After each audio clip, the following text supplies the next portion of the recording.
नमस्कार दोस्तों, स्वागत है आपका मेरे चैनल पहाड़ी यात्री में। आज चैनल पर पहली वीडियो या यूं कहूँ तो फर्स्ट ब्लॉग होने वाला है। इस वीडियो का कंटेंट जानकारी व तथ्यों से रिलेटिव पर आधारित है। जैसे कि आपने टाइटल व थंबनेल में भी जान ही लिया होगा कि आज हम बात करेंगे चोपता तुंगनाथ हिल स्टेशन के बारे में, जो बेहद ही खूबसूरत स्थान है। तुंगनाथ में भगवान शिव का मंदिर है, जो सबसे ऊंचाई पर बना हुआ एक शिव मंदिर है, जो समुद्र तल से लगभग 12,000 फीट की ऊंचाई पर स्थित है। तो चलिए दोस्तों, वीडियो शुरू करते हैं। डिटेल में आज हम जानेंगे कि कैसे हमको तुंगनाथ चोपता की यात्रा करनी रहेगी। साथ ही यह भी जानेंगे कि किस किस मौसम में जाना उचित होगा। या मैं खुद पहाड़ से हूँ तो पहले पहाड़ से ही अपनी यात्रा शुरू करते हैं, फिर बाद में बात करते हैं कि अन्य राज्य के लोग अपनी यात्रा कहाँ से शुरू करें।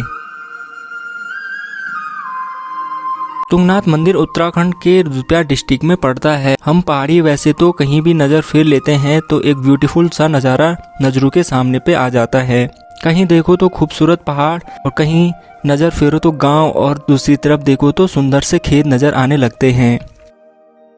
पहाड़ों में सुकून की जिंदगी व शांत माहौल मिलता है। यहाँ के लोग प्रकृति से जुड़े होते हैं और शुद्ध हवा पानी को ही अपना अमृत मानते हैं। लेकिन यहाँ का जीवन कुछ संघर्ष भरा और चुनौतियों से घिरा रहता है। फिर भी यहाँ के लोग इस जीवन के साथ संतुष्ट रहते हैं।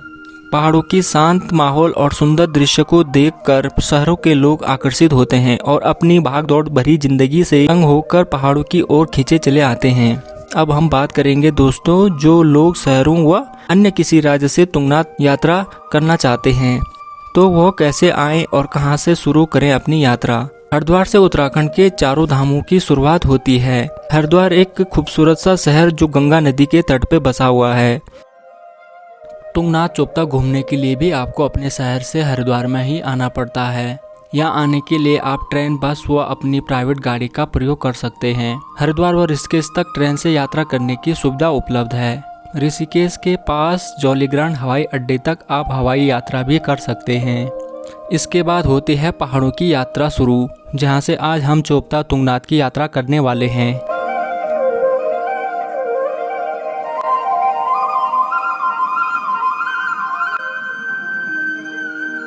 हरिद्वार व ऋषिकेश से हमको बस व छोटी गाड़ियां से ही आगे की यात्रा करनी पड़ती है। यहां पर बाइक व कारें किराए पर आसानी से मिल जाती हैं। अब हम यह भी जानेंगे कि हरिद्वार और तुंगनाथ के बीच में पड़ने वाले कुछ खूबसूरत से स्थान जो अपने आप में एक विशेष महत्व रखते हैं, जिनको हम अपनी यात्रा के दौरान मिस नहीं करना चाहते। हरिद्वार के बाद इसके शहर आता है, जो गंगा नदी के तट पर बसा एक सुंदर सा शहर है। ऋषिकेश के पास में ही नीलकंठ महादेव का मंदिर पड़ता है, जहां श्रावण के महीने में कांवड़िया गंगा जल लेकर शिवलिंग को चढ़ाते हैं। अगला स्थान आता है शिवपुरी। यहाँ पर बरसात के कुछ महीनों को छोड़कर बाकी महीनों में रिवर राफ्टिंग होती है। साथ में यहाँ कई स्पॉट पर बंजी जंपिंग भी करवाई जाती है, जिसका आनंद टूरिस्ट यहाँ आकर लेते रहते हैं।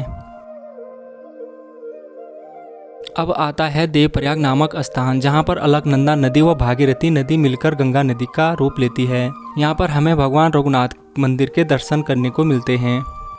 देवप्रयाग के बाद पहुँचते हैं हम श्रीनगर गढ़वाल, जहाँ पर कभी पवार राजवंश की राजधानी हुआ करती थी। इसके बाद अगला पड़ाव आता है रुद्रप्रयाग, जो पंच केदार व पंचबद्री धाम का द्वार भी कहा जाता है।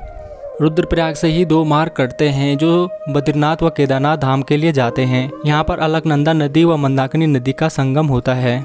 इसके बाद छोटे छोटे मार्केट रास्ते में पड़ते हैं, जैसे तिलवाड़ा, अगस्त्यमुनि, चंद्रापुरी, कुंड के बाद आता है ऊखीमठ मार्केट, जहां पर शीतकालीन में 6 महीने भगवान केदारनाथ की पूजा होती है।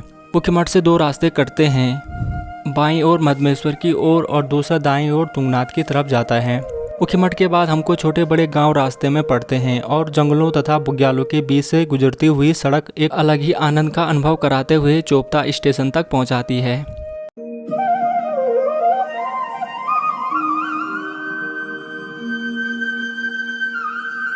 वाहनों का सफर यात्रियों के लिए चोपता में समाप्त हो जाता है। इसके बाद की यात्रा ट्रैकिंग व घुड़सवारी से ही करनी पड़ती है।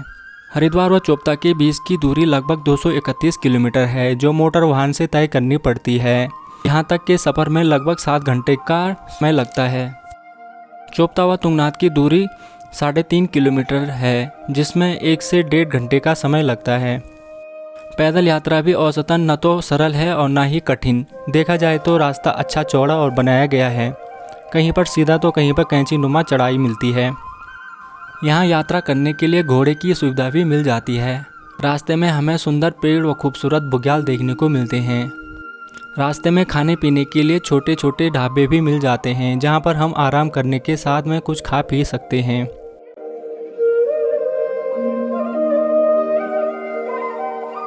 अब हम बात करते हैं कि किस मौसम में यहाँ आना बेस्ट रहेगा। वैसे तो कभी भी इस स्थान पर आएँ तो आपको सुकून व शांति ही यहाँ मिलेगी। फिर भी हम जानेंगे कि किस मौसम में यहाँ आना उचित रहेगा, जिससे हमें एक सुंदर सा माहौल मिलेगा। अगर आप श्रद्धालु बनकर यहाँ आ रहे हैं तो आप कपाट खुलने के बाद ही यहाँ आएँ। जो अप्रैल से नवंबर तक मंदिर के कपाट श्रद्धालुओं के लिए खुले रहते हैं और यहाँ भगवान के दर्शन कर सकते हैं। अगर आपको मंदिर के दर्शन सिर्फ बाहर से करने हैं और बर्फ़ का आनंद लेना है तो आप यहाँ जनवरी से मार्च महीने के बीच आ सकते हैं। इस समय यहाँ स्नोफॉल भी देखने को मिलता है। अगर आप बरसात के समय यहाँ आते हैं तो आपको पहाड़ों पर झरने व सभी जगह हरियाली व बादलों के सुंदर दृश्य देखने को मिलते हैं। यह समय जुलाई से सितंबर तक होता है। अब हम बात करते हैं तुंगनाथ मंदिर के इतिहास के बारे में। पौराणिक कथाओं के अनुसार जब पांडवों ने महाभारत युद्ध में अपने सभी रिश्तेदारों को युद्ध में मार दिया तो तब उनको जीव हत्या का पाप लग गया। इस पाप की मुक्ति के लिए पांडव अपने परिवार के साथ भगवान शिव से पाप मुक्ति का आशीर्वाद पाने के लिए हिमालय की ओर चलते हैं। भगवान शिव पांडवों से रुष्ट थे। वह नहीं चाहते थे कि पांडव उनके पास आएं। लेकिन जब पांडव हिमालय पहुंचे तो भगवान शिव ने बैलों के झुंड में अपने आप को भी बैल के रूप में परिवर्तित कर दिया। जब पांडव देखते हैं कि उनको भगवान शिव नज़र नहीं आ रहे हैं, तभी भीम को शक हो जाता है कि शिव भगवान बैलों के रूप में शामिल हैं। भगवान शिव के करीब जाते ही भीम ने उनको पीछे से पकड़ने की कोशिश की, जिसे देखकर भगवान शिव अपने शरीर को धरती के अंदर समा लेते हैं। तब भगवान शिव को हिमालय में सभी जगह ढूंढने लगते हैं और हिमालय भ्रमण के दौरान उनको तुंगनाथ में भगवान शिव की भुजाओं व हृदय के रूप में मिलता है। पांडवों ने यहाँ पर पूजा अर्चना की और एक मंदिर के रूप में स्थापित किया। कहानी तो बड़ी है, अन्य स्थानों पर अन्य भाग मिलते हैं, उसे हम किसी और वीडियो में जानेंगे। वर्तमान में जो मंदिर तुंगनाथ में है वह लगभग 1000 साल पुराना है। यहाँ भगवान शिव की 5 केदारों में से एक के रूप में पूजा होती है। तुंगनाथ से ऊपर 2 किलोमीटर का ट्रैक होता है जो चंद्रशिला चोटी तक जाता है, जहाँ से सभी आसपास के पर्वत छोटे दिखाई देने लगते हैं और मानो ऐसा लगता है कि बादलों से भी ऊपर आ चुके हैं। यहाँ से आसपास का दृश्य बहुत ही खूबसूरत सा दिखाई देता है। अंतिम बात यह है दोस्तों कि यहाँ आने के लिए आपको ज़्यादा खर्चे की ज़रूरत नहीं है। अगर आप सिंपल तरीके से यहाँ यात्रा करते हैं तो 5000 से 10,000 के बीच आपका खर्चा आएगा। आज के वीडियो में इतना ही। तो दोस्तों उम्मीद है कि आपको वीडियो अच्छा लगा होगा, तो जल्दी से लाइक, कमेंट व चैनल को भरपूर प्यार देकर सब्सक्राइब जरूर करें। धन्यवाद। मिलते हैं नेक्स्ट वीडियो में।